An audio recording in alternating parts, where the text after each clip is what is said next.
guys, if you want to go up and grab a drink, all the stuff over there, so help yourself.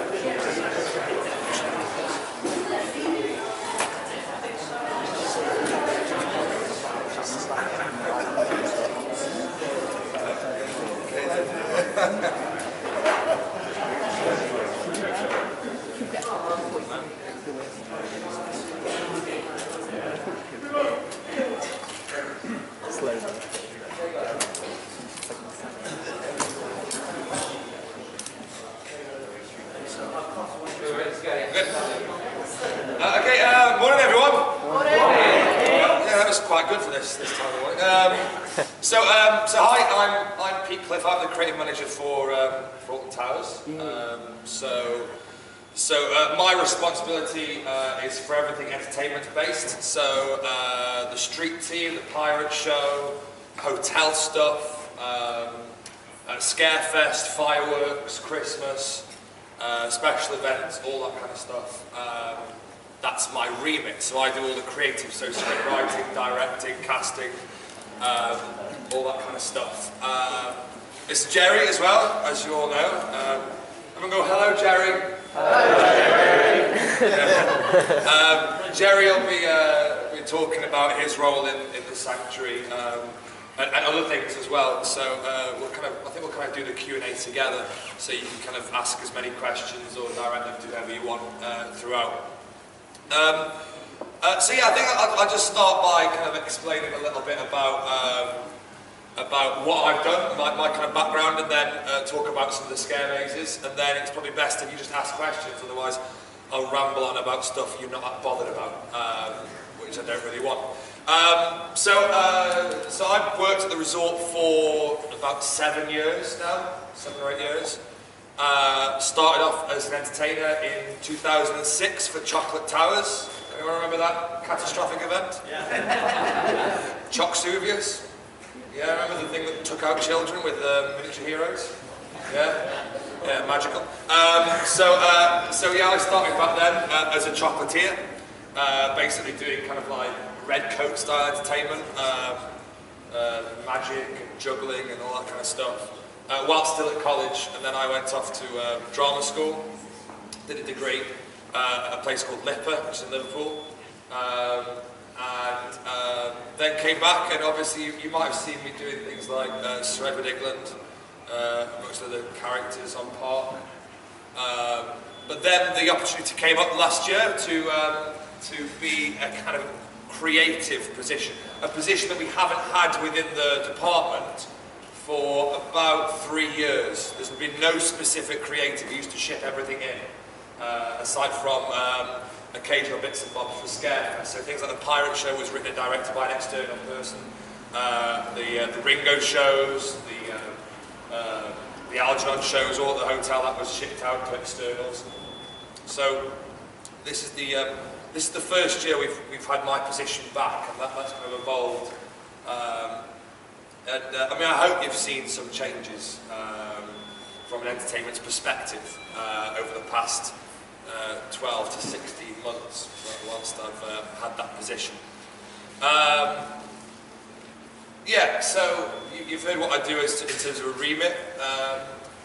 Like I said, it's probably better if I don't kind of waffle on it. If you've got any specific questions, go for them. I'm sure I'll waffle then. Or for Gerry, indeed. Gerry, do you want to introduce yourself? Yeah. Hi everyone. Hi. My name's Gerry Cannell. I'm a jobbing actor.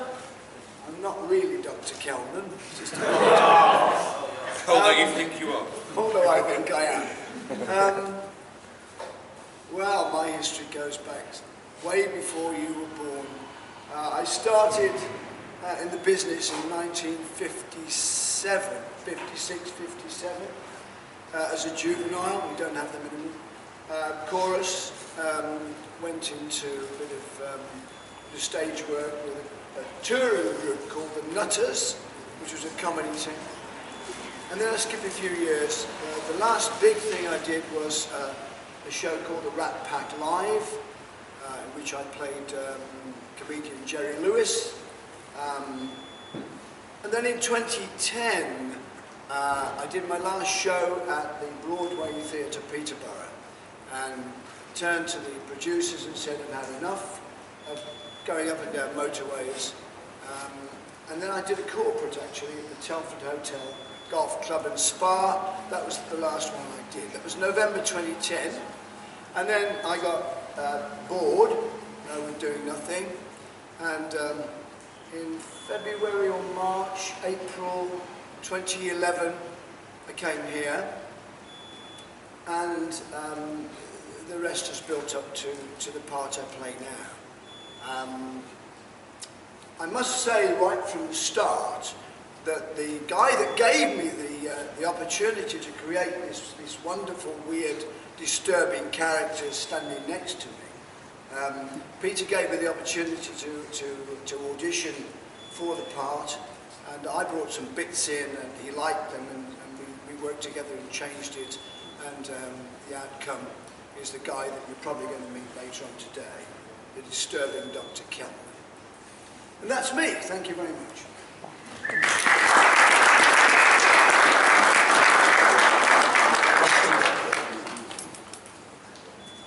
Cool. Okay, so I suppose, are there any kind of questions? We'll just get the ball rolling.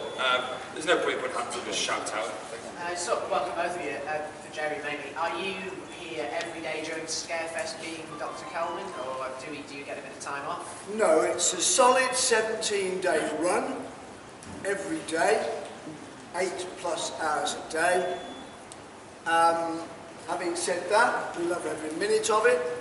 We've got a fantastic team here, the Sanctuary crew, the people, the ensemble that I work with, and that's what it is. It's not Kelman, it's the whole team. We're really good mates and we get on so well. So yes, it is a slog. It's a straight through slog, as you can probably hear. So does that answer your question? Yes, definitely. Thank you. What happens if you get ill? What happens if I get ill? Yeah. I'm a trooper. Gerry doesn't get ill. We keep going. We keep going. Probably the only profession that you do. You just keep going. It's just the way it is. It's the same for whatever you do. If you're an actor in a touring company, or if you're in rep, if you get ill, it's like, you know, you come on and do the show, and then you might be going to throw up off stage at one point, you know. So, but no, you don't get ill, do you, Gerry? You're pretty hardy. Question for Pete. Yeah. Obviously down in South, quite like to stay about 3 road mazes now, obviously with Alton Towers. Yeah. Etc. Is that something Towers are looking to do? So obviously they've been on the last. Well, IP-led mazes. Sorry. IP-led mazes. The 3 road ones where you just do as you wish. Oh, the free flow. Yeah. Yeah, I think so. I think it's one thing, because I went down and experienced Fright Nights for the first time about 3 weeks ago. And I saw their free flow Cabin in the Woods maze, which I thought was a brilliant concept. I love the idea of being able to walk through a room. I don't know if everyone's picked up on this. Who doesn't want me to spoil it for them? Good. Okay.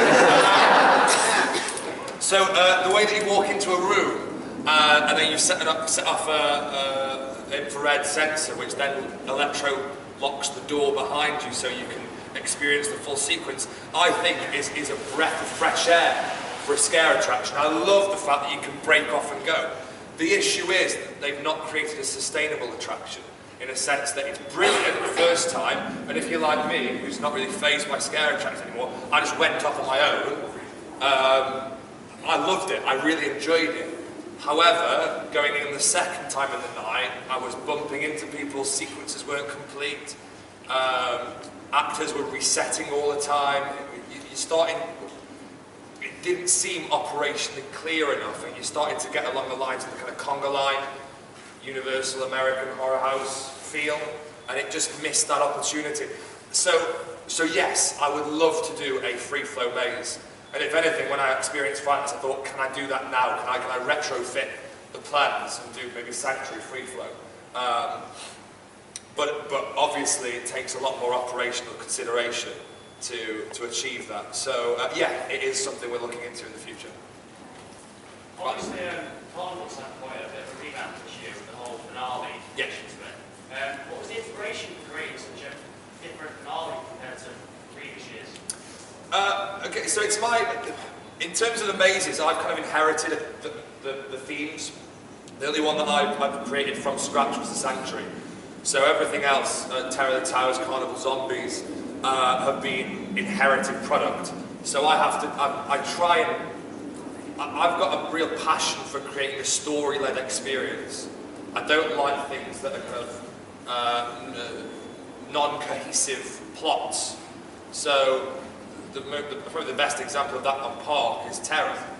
You know, you're going through a crate maze, rubble maze, urban explorers, okay, we get it. Then there's family dining, which is wallpaper and spooks. And then there's monks, and then bald vampires, which is quite modern. That doesn't gel well with me. I prefer to create an immersive atmosphere and a storyline, and a reason to be going through, because for me, if you're going in a scare attraction, you, the guest, should be the protagonist. Usually it should be your story. There is a reason why you're getting, which is the biggest problem I had with thought spaces, was there's no reason why you're going in there. Why are you going into the cabin in the woods? No one told you, it was just like a host went, in you go, and you're like, okay, it's fun, it's great, but it doesn't take you on a journey. So with Carnival, which is a maze which I find the most difficult at times, because it's that whole clown theme, and clowns are a very difficult theme to work with, because you find that if people are scared of clowns, they won't go anywhere near to the Carnival of Screams. So the only people who go in are people who find them quite funny, which then makes it really, really hard for an audience, for the actors to do their work in Carnival of Screams. So the idea was that I've always wanted to give a maze a theatrical ending, and avoid a strobe maze finale, because they are so effective, the strobe maze finale. But we've got one in terms of Terror of the Towers. We've got one that's slightly different for Sanctuary, and like I said, I just wanted to go with something completely different and make it very theatrical. And when you explore and do all the research surrounding a carnival and a kind of freak show, Knife Thrower seemed to be this quite kind of pseudo-sinister character to potentially put in as the central core to it. So it seemed obvious to create a story wrapped around that character, the reason why you're going back into the carnival, and then finish it with this encounter with Jack, which should make you kind of run out the exit. People enjoy it? Yeah? No? As much as I've done it yet. Okay, well, yeah, I think it's a very tough one to do theatrical, and I think if you embrace the theatricality of it, it's a really nice ending. If you don't, it's naff. So, yeah, that's it really. We've got a question for Gerry from the forum. How surprised were you by the reaction to Sanctuary and Dr. Kelman from both from the enthusiast community and the general public? How surprised was I? Yes.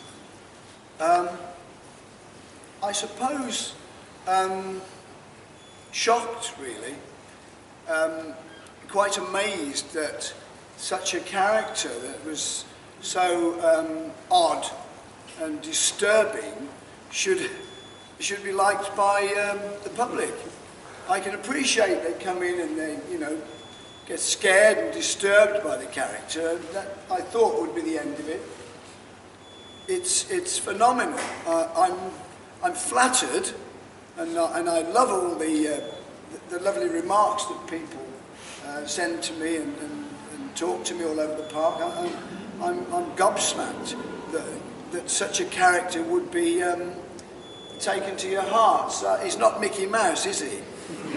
He's really an oddball. But yeah, surprised, and long may it carry on. Here's to that. Yeah. Pete? Yeah, will at some point they'll be bringing Gerry back down into excess for the smile, because he is the face of the smile. Yeah, I agree in some respects, but that's not, as I'm sure Gerry explained, it's not my decision to make that. The way the department works is we are a marketing-led department. Marketing give us a brief of what we have to deliver. We're a very open constraint, so if we were ever going to do a fourth maze, the brief would generally be, we would like a new maze, which is Thrill Seekers Market, that is a second gate attraction. That's the general brief. But I can't go in and go, I want to do a Thrill Seekers maze. ways, because then that's not within their brief, if that makes sense. Within Gerry, being down at the Smiler, there is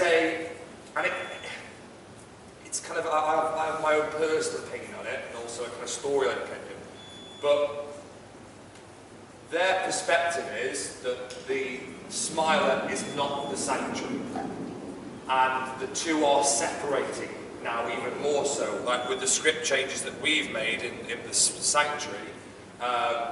Gerry has a bitter taste in his mouth about the Smiler because it's this new form of correction as compared to his historic form. It's almost like the lobotomy. I make this parallel. I've made this parallel to you, haven't I, Gerry? The person who invented the lobotomy was obsessed with his theory that, you know, the best way to deal with behavioural problems was to get an ice pick and nail it through the eyes of people and sever the frontal lobe of the brain. And he thought that was the right thing to do. Then they came up with a pill that did exactly the same thing. He didn't have to do the treatment. But he was determined that his old-fashioned method of getting the ice pick and doing that was the way forward. So there was this resentment he had between him and modern medicine. So much so that he changed his approach and said, well, actually, it's for problem children. And after they invented the pill for the lobotomy, he went off and started operating on children doing the lobotomy. The youngest, which was 4 years old. That just shows how twisted and evil this person had got, which started for something so pure, which is that kind of parallel that we make. So it's hard to say, and I don't have any decision over that with regards to Gerry being down by the Smile. What sort of, do you get inspiration anywhere as you Gerry with the Kelvin Sanctuary? Inspiration for Kelvin? Yeah, and the Sanctuary in general. Yeah, I mean, look, that guy, I can't remember his name, who did the lobotomy is a great example. But if you look back to 1950s mental institutions, and it must be said that the Sanctuary isn't a mental institution, but it isn't, and there is a big difference. However, it does have some very similar qualities, because if you go back to 1950s, a lot of the time, mental institutions were privately owned. And it would start with one doctor who would go, I know, I can cure everyone. And it starts off with a positive message, a positive thought or feeling. They would go and go, we can help people. That's the way this can be. We can help you to sort out your issues or problems or that kind of stuff. But then all of a sudden, they'd start these treatments that would actually be quite intense and torturous. And then they get so self-absorbed in this kind of method of, or godlike status of correcting people, that it would actually become quite a menacing operation that was behind closed doors that people wouldn't know about. So that's where a lot of the inspiration came from. Mixing that in with the Smiler. Because the original intention that came from MMM, which is Merlin Magic Making, the head creative office for the group, was that the Sanctuary, or whatever it was going to be called back then, was going to be a modern looking maze. So a lot of the concept imagery was of things like the Matrix and test tubes and all that kind of stuff, which I just thought didn't really work. It was going to be a predecessor to the Smiler. So we ripped it right back and kind of laid this kind of foundation of realism within it, kind of like a 1950s asylum, and took that.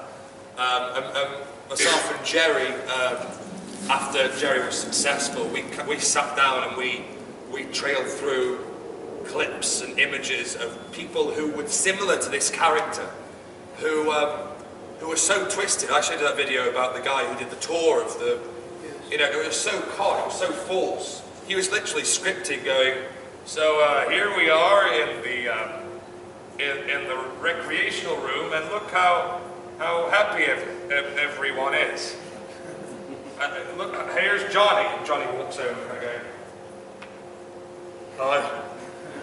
if Johnny behaves himself, he might be able to go and pot some plants. Isn't that right, Johnny?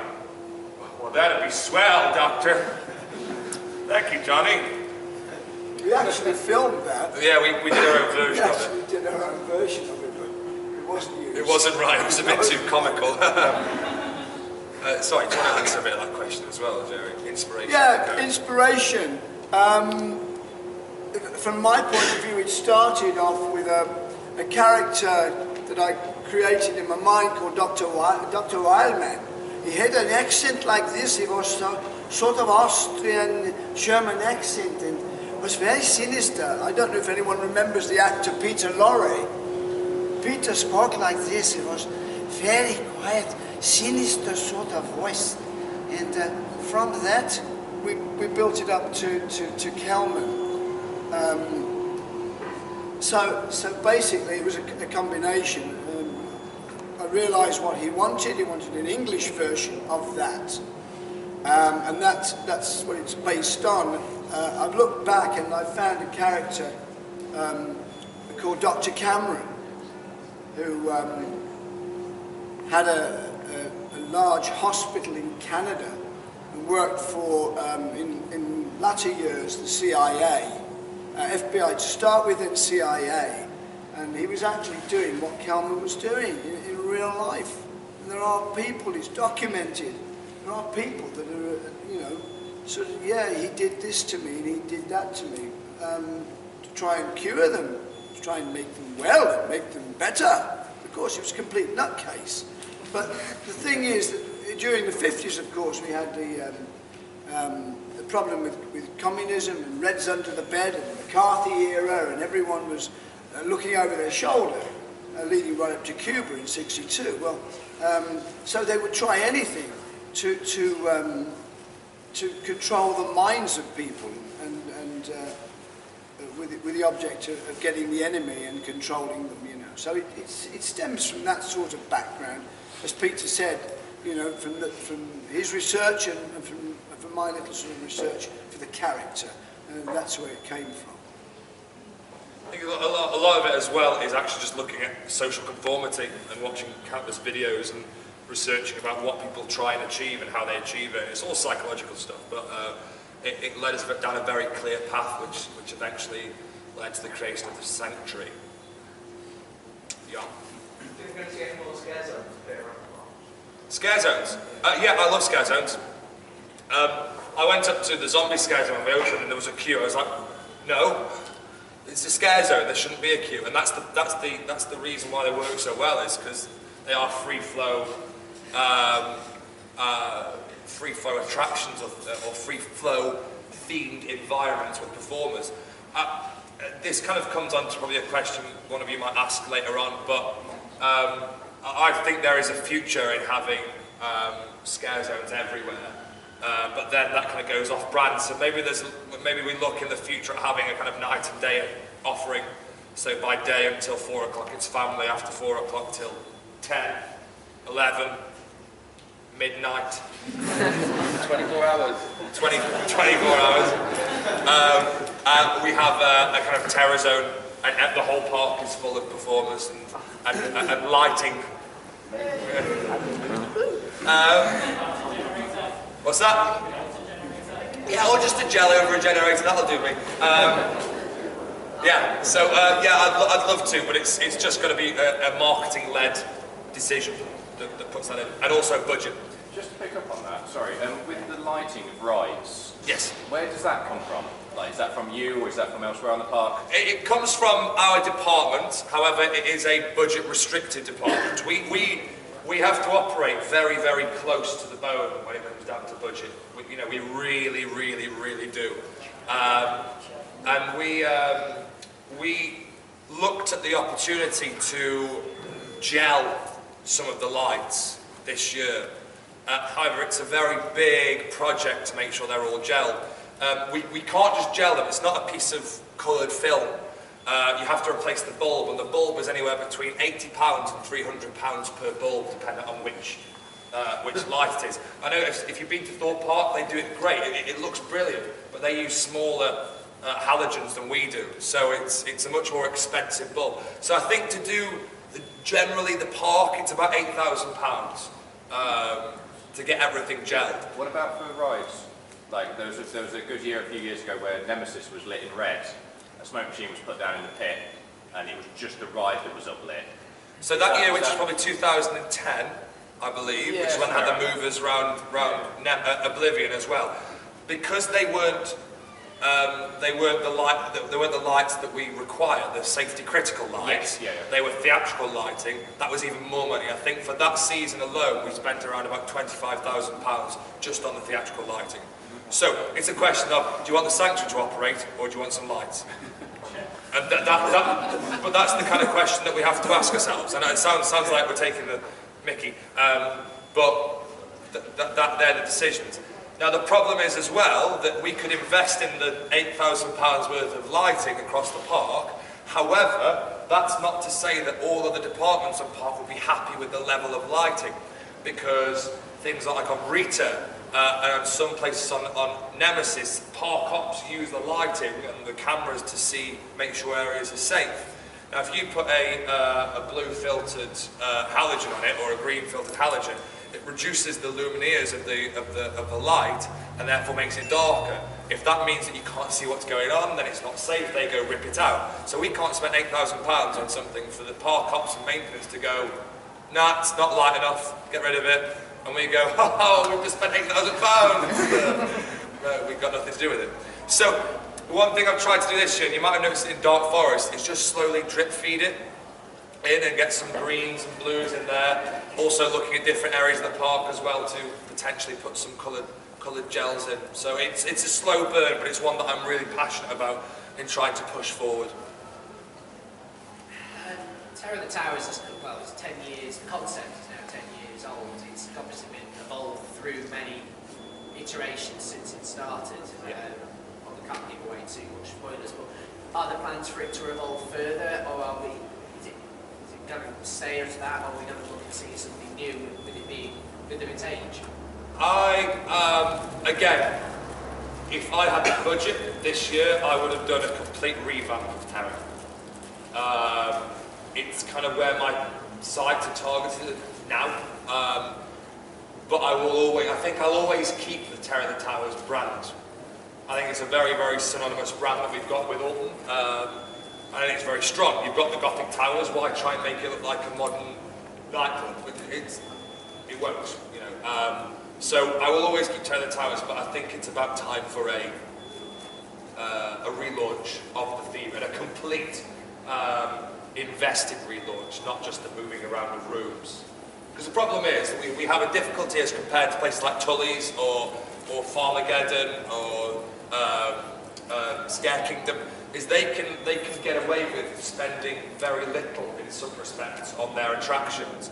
But just to put it into perspective, health and safety wise for us, and this is a thought quote, not from here because I don't know the budget exactly, but just to get the health and safety sign off for the thought mazes costs around £60,000, because we get everything done through ADIPS, which are the same people who do the rides. We are so hot on our health and safety, it's unreal. And that is so important, because it's only a matter of time until someone goes into a scare maze across the country somewhere and something fatal will happen because a set will fall down, or an act will go too far, or something will happen. So we are so hot on that. So it's very expensive for us to do, even like moving things around in Terror of the Towers. To do it well costs a lot of money. You know, and also if you think about changing the story, the rubber maze and the crate maze take up a big part of that experience. And they would, because they're so in that urban explorer theme, they would completely have to go. So that's 2 new rooms, which, you know, again, to the level of theming and detail that we require, would be a very expensive venture. But yes, a new one soon. What are you most looking forward to about the future? Is there anything that's exciting you coming out next year? Yeah, immediately, fireworks.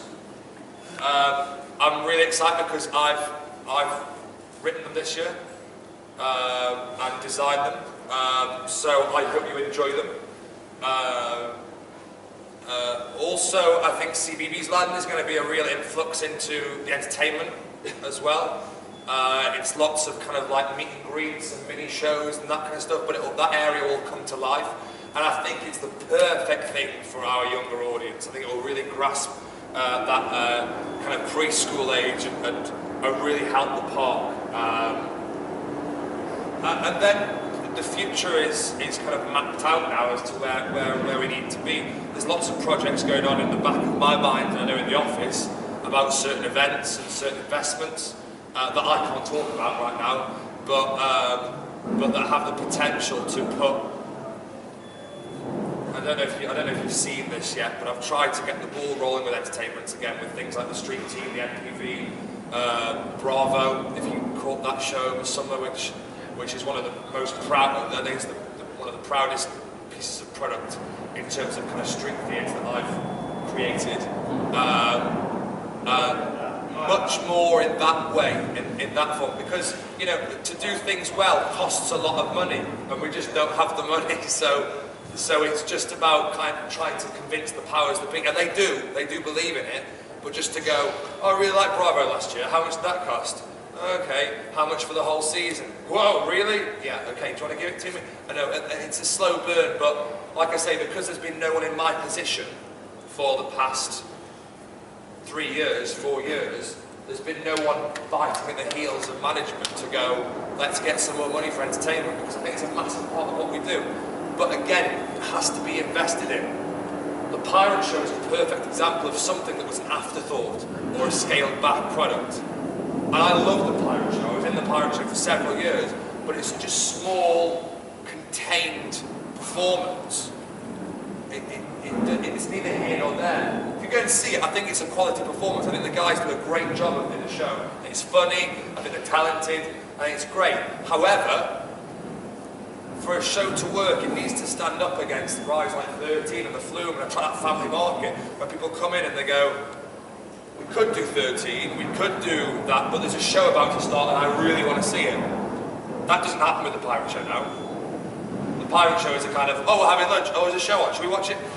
Okay. And then they enjoy it, but it's not got that pull. So in the future, hopefully, will give us a product, whether it's street theatre, whether it's a big show, whether it's an arena show, whether it's a new venue, whether it's an entertainment venue, hotel entertainment venue, so many ideas, so many opportunities. Hopefully one of them will be kind of created. Just to elaborate on the street theatre kind of side of things, are the park resort ever going to look into having a parade like they had in years gone by? I mean, I personally love the parade. It symbolised the end of a day, a magical day when you could walk down and all the characters would come past you and you could meet Henry the Hound. Is there any plans to reinvent that? That's a hard one for me, because we all here love that kind of nostalgic charm that Towers used to have, that Peter Rabbit, that parade feel. It was great. Now we're in a kind of world of internet and immediate kind of marketing and immediate media. I think there's a much bigger differentiation between unknown and IP characters, and it goes to show with our characters like Finn and Squirrel, which really struggle on Park, because kids go, do you want to meet Finn? Who's Finn? Because they're on the internet all the time, they're being bombarded with marketing. They don't recognise these characters. And I know we could invest in them more from a marketing perspective, but it's almost as if the IP now is probably key. That's not my opinion. That's probably what I think is the answer, and it's not something I've explored. So I'd say if we become an IP park, and I don't know, by the way, I'm not suggesting we will do, but if we ever did, then I think potentially a parade would be brilliant. You know, an Ice Age float, a CBeebies float, and whatever else we might have would be a really nice thing. I think that would get the crowds. However, I think if we brought back Henry Hound and the Count and Henrietta and all these other characters, I just don't think it would have the pull that a parade costs to operate.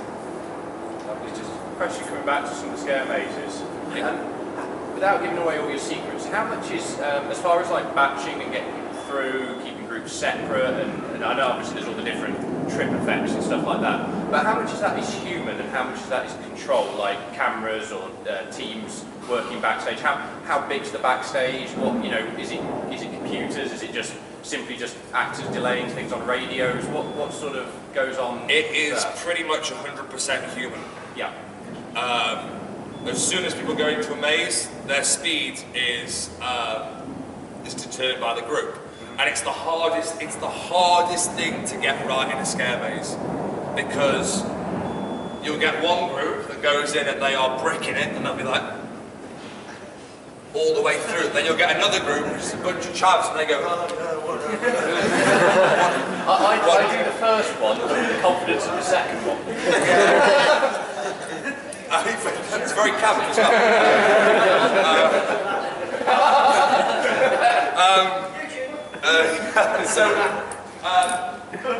No, it's all down to humans. However, there are certain obstacles and things we put into mazes that slow people down, speed people up, which make it very difficult for us. But there are parts of the maze that make the maze what it is. So, for example, in Terror of the Towers this year, we are having nightmares because the scaffolding company have built the drop down too low. And that means, for the first time ever, we're getting people double batching in crate maze. And the timings are completely off.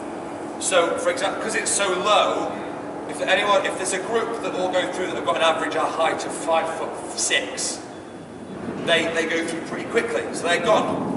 If there's one person in the group that's anywhere near my height, 6'7", or anything else that's like maybe a big guy, they're almost on their hands and knees, and they go really, really slowly. I have a rucksack as well. Or a rucksack, yeah. And they bump into each other, and it makes it very, very hard for the actors to give a good experience when you've got this batching issue. There are some things that we can do, but generally we do let them, we let the actors try and hold people back, stop people, or avoid stopping people throughout the maze to make sure everyone gets that intense experience that a scare maze should be. But it can't be consistent. And that's, one of the qualities that makes scare mazes great and also terrible, because they can either be really, really good on a run-through, or really bad, depending on where you are.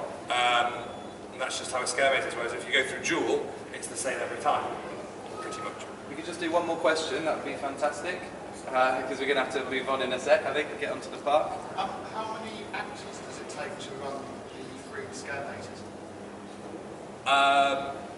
It takes 47 for 3, which is a lot less than 4. They run on about 20 per maze, 23, whereas we run on anywhere between 14 and 17. But example, day 1, if anyone came on day 1, we had 4 illnesses for Terror of the Towers of a 14-person cast, which really, really impacted the quality of the attraction. So we are very much at the mercy of our performers. That was a quick question. We can do one another more. one. Yeah. Yeah, go for it. Do you feel restricted? This is a question for both of you. Do you feel restricted in any way by, say, health and safety, budget, what you did? Yeah, and yeah.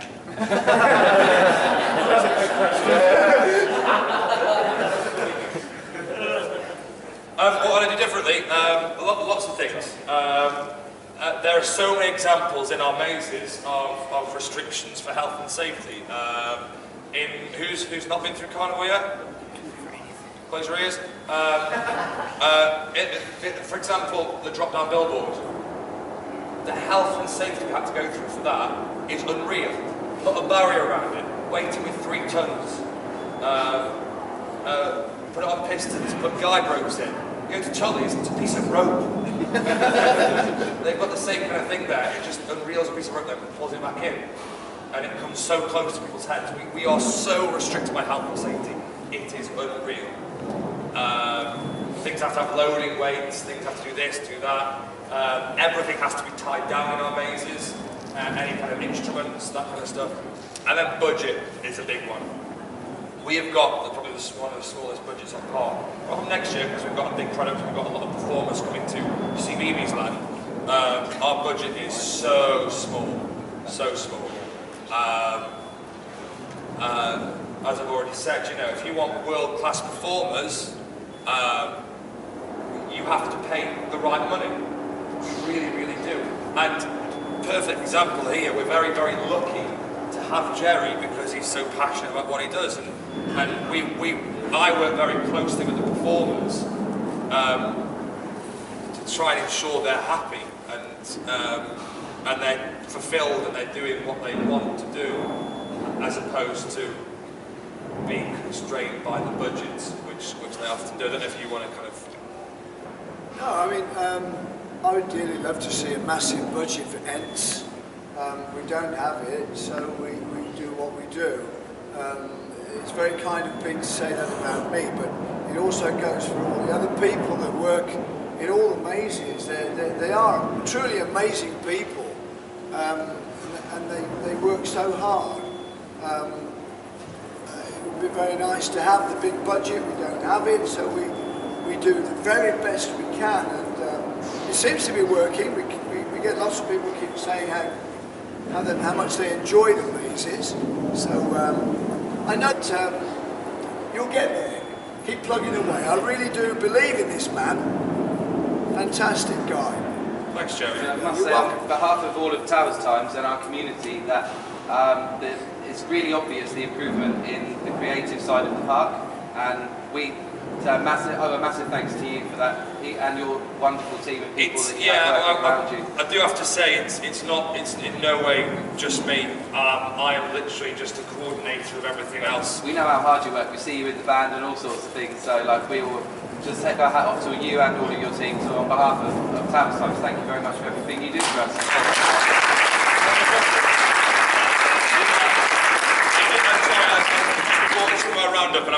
I do have to say though, everything that we do on Park is part of a bigger team. The shows would not be on the quality that they are, or the mazes, if it wasn't for the fantastic performers that we have.